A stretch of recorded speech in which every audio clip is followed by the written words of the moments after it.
네, 여러분 안녕하세요. 공인중개사 이승주TV의 사당동 공인중개사 이승주입니다. 지금 밖에 비가 굉장히 많이 오는데요, 비를 뚫고 오늘도 열심히 영상 촬영을 해보도록 하겠습니다. 부동산 계약을 하다 보면 피치 못할 사정으로 계약을 해지하는 경우가 있습니다. 계약을 파기라고 표현하기도 하는데요, 해지가 아니라 해제입니다.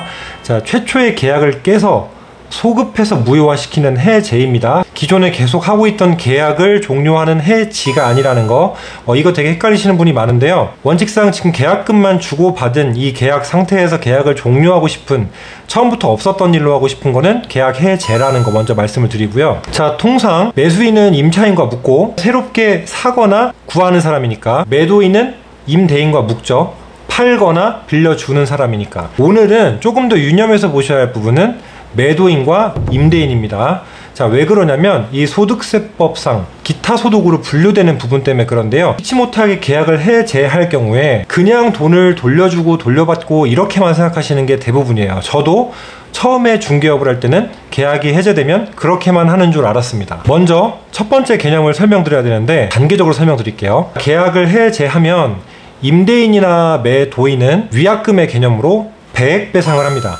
그러니까 예를 들면 구체적으로 금액을 설명을 드릴게요. 임대차 계약에 총 보증금이 1억인데 계약금을 1000만 원이라고 하겠습니다. 자, 1000만 원이면 임대인이 계약을 깨고 싶으면 2배 2000만 원을 돌려주고, 매도인도 계약금이 만약에 1억이었다, 10억짜리 아파트를 계약하는데 계약금이 1억이었다. 근데 집값이 너무 오르거나 개인의 사정이 있겠죠. 어쨌든 그래서 안 파는 거예요.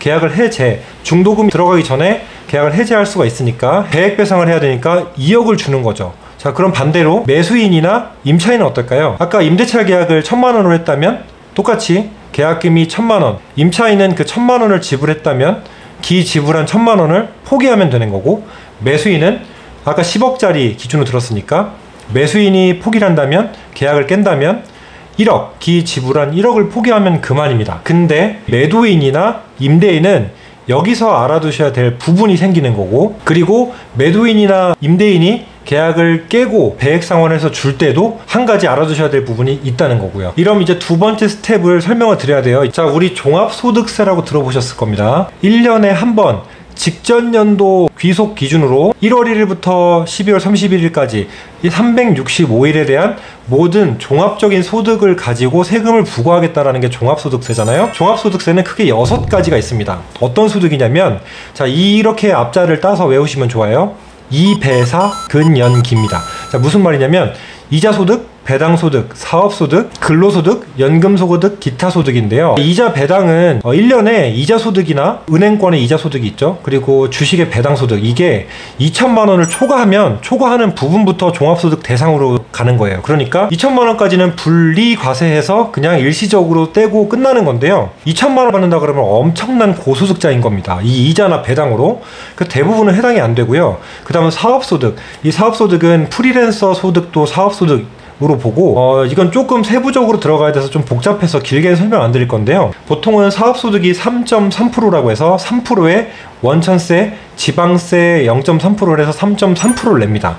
자, 이거는 일회성으로 내고 끝나는 거예요. 근데 종합소득세 때는 신고를 해야 되는 소득입니다. 우리가 일반적으로 사업을 영위하면서 하는 소득도 사업소득이고요, 프리랜서 자영업자들이 해당이 많이 됩니다. 근데 일용직으로 하는 거는 사실은 사업소득으로 안 떼고 일용직 소득으로 떼는데요, 보통은 대부분 그냥 귀찮아서 사업소득으로 처리해서 떼기도 합니다. 자, 그 다음 근로소득이죠. 우리 직장인분들이 연말정산 하잖아요. 근로소득만 발생하시는 분들은 직장인의 연말정산만 하시면 되는 건데, 이 연말정산을 하시는 분들이 다른 소득이 같이 있다 그러면 종합소득세 때 같이 추가로 합산신고하실 수도 있어요. 자, 그 다음에 기타소득. 이게 뭐냐면 오늘 들어갈 이런 해제 위약금이나 계약금을 몰수해서 수취하게 되는 경우, 그리고 원칙상으로 제가 옛날에 자산관리사를 공부할 때 알았던 내용들은 강의소득이나 원고소득, 원고료 있죠. 그런 소득을 기타소득이라고 분류합니다. 그 다음에 연금소득. 연금은 이제 연령이 되신 분들이 연금을 받을 때 일정 금액이 넘으면 이것도 분리과세를 끝내고 소득이 합산되는 연금소득이 이제 발생을 해서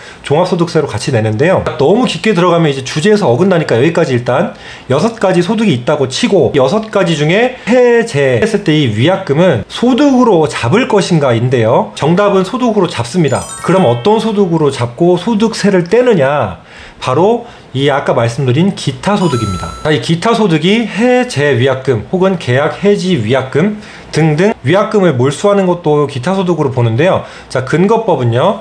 소득세법 제21조 1항 기타 소득 중 위약금이 해당됩니다. 제가 이제 화면을 띄워드릴 겁니다. 자, 그러니까 세무당국에서는 이 역시도 소득으로 보고 있다는 건데요. 자, 매매 거래의 경우 특히 공인중개사는 거래를 했던 해제를 했던 실거래 신고를 하게 돼 있죠. 시군구청에. 근데 이제 임대차 신고도 지금 사실은 해야 되긴 하는데 원래는 지금 의무 기간인데 이제 유예가 또 1년 동안 됐죠. 그래서 이제 임대차 신고는 좀 덜 할 수도 있어요. 그래서 사실은 임대차 신고는 신고가 아직 들어가 있기 전이기 때문에 이 계약금을 몰수하거나 배액 배상을 해도 직접 세금을 떼고 주지 않고 그냥 주고 받고 끝나는 경우들이 많습니다.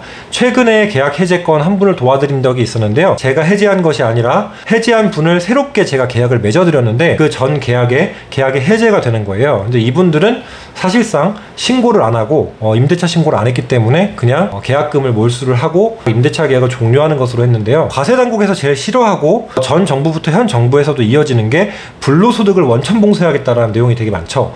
그러다 보니까 불로소득에 대한 거는 이 필요경비산입이라고 해서 우리가 번 돈 빼기 쓴 돈이 최종 소득 금액이고 소득 금액을 가지고 이제 세금 누진을 매기는 거잖아요. 누진세라고 해서 누진을 매기는 건데 이 기타 소득 같은 경우는 계약을 해제해서 공짜로 얻은 돈은 불로소득이라고 부르는 겁니다.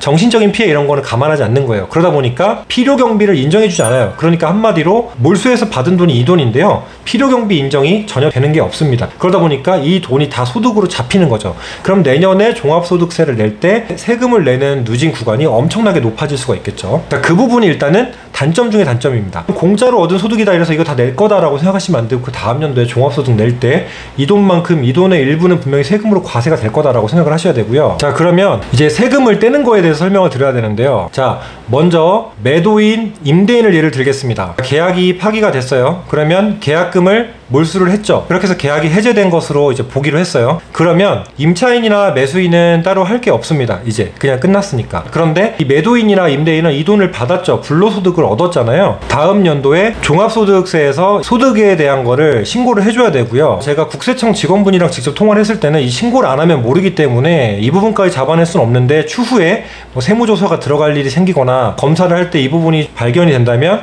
추징돼서 가산세를 낼 수 있다고 합니다. 아까 제가 2배사 근연기 해서 사업소득에 대해서 3.3%를 말씀드렸는데 어떤 영상에서는 이 소득을 사업소득이라고 보아서 3.3%를 뗀다라고 얘기를 하는데요.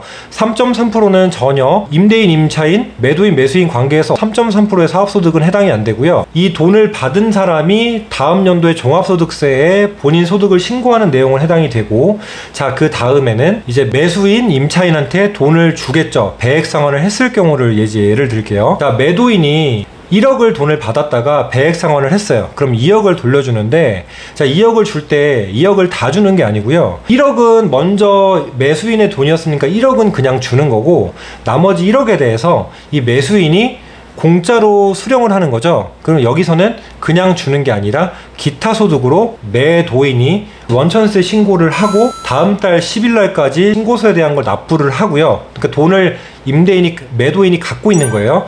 1억이라 치면 22%거든요. 20%의 지방세 2%에서 22%인데 22%를 떼고 7,800만 원만 돌려주는 겁니다. 그러니까 1억에 대해서 배액 상환을 하면 1억은 그대로 주고 7,800만 원을 22% 세금을 떼고 주니까 1억 7,800만 원을 돌려주게 되는 거죠. 자, 그러면 임대차 계약도 한번 볼까요? 1,000만 원이었어요. 1,000만 원에서 배액 상환을 임대인이 임차인에게 하는 겁니다. 자, 그러면 1,000만 원은 원래 줬던 돈이니까 그대로 주고 나머지 1,000만 원을 불로소득을 얻게 만들어주는 거죠, 임차인한테. 그러면 이 1,000만 원을 그냥 꽁돈을 줄 때 임대인이 미리 22%를 돈을 걷어요.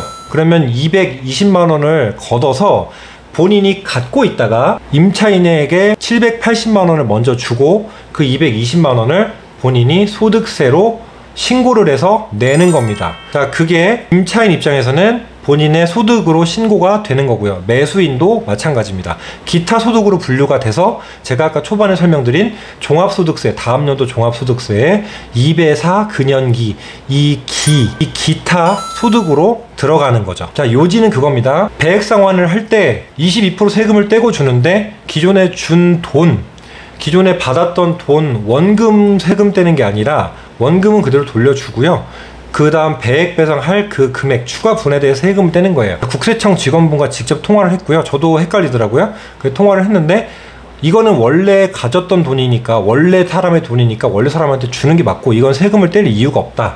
하지만 이 불로소득이 발생하는 추가 배액배상분의 분량만큼만 세금을 떼고 주는 거다라고 알아두시면 돼요. 임차인이랑 매수인이 이렇게 생각할 수 있어요.